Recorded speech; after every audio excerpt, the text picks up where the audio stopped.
আমি বাস্তব একটা ঘটনা বলি, মানে আমার সচক্ষে দেখায়।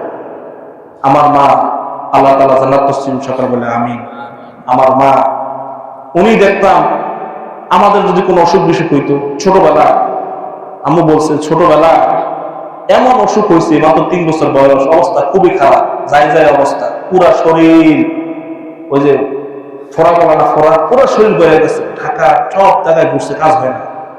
তখন রাস্তার মধ্যে থাইকা আল্লাহ কাছে, আল্লাহ তুমি আমার একটা সন্তান দিছো, এত বছর পরে তুমি যদি তারা দুনিয়া হায়াতে বাঁচায় রাখো, দুনিয়া রাইখা যাও, আমি তোমার নামে 2টা রোজা রাখবো। শুধু নিয়ত করছো, আল্লাহ আমার সন্তানকে যদি দুনিয়া তুমি রাইখা যাও, তোমার নামে আমি 2টা রোজা রাখবো। শুধু এই নিয়তটা করছে। আল্লাহ তাআলা এই নিয়তের ছেলে আমাকে সুস্থ করে দিয়েছে। রোজা রোজা আমি হেফজখানায় পড়তেছি,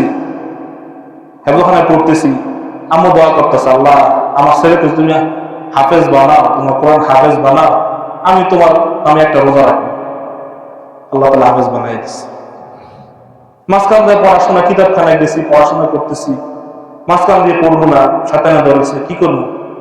তো আল্লাহর কাছে দোয়া করছে, আল্লাহ আমার ছেলেকে তুমি আলেম বানাও, আমি তোমার নামে 2টা রোজা রাখবো। আল্লাহ তাআলা লয়ে পড়ছে। এটা কি বাস্তব কথা কইলাম। উনি তো জীবিত না, এই জন্য বললাম যে রোজার দ্বারা আপনি যা চাইবেন রোজা রেখে আল্লাহ তাআলা তা দিবেন। কোনো বিপদে পড়ছেন, মান্নত করবেন, আল্লাহ আমি তোমার নামে 2টা রোজা রাখবো, দেখবেন আল্লাহ তাআলা পুরো করে দেন। বিপদে পড়ছেন, আল্লাহর কাছে বলবেন, আল্লাহ বিপদ থেকে উদ্ধার করলে আমি তোমার নামে 2টা রোজা রাখবো, আল্লাহ তাআলা উদ্ধার করে দেন। এটা বাস্তব। এই জন্য রোজা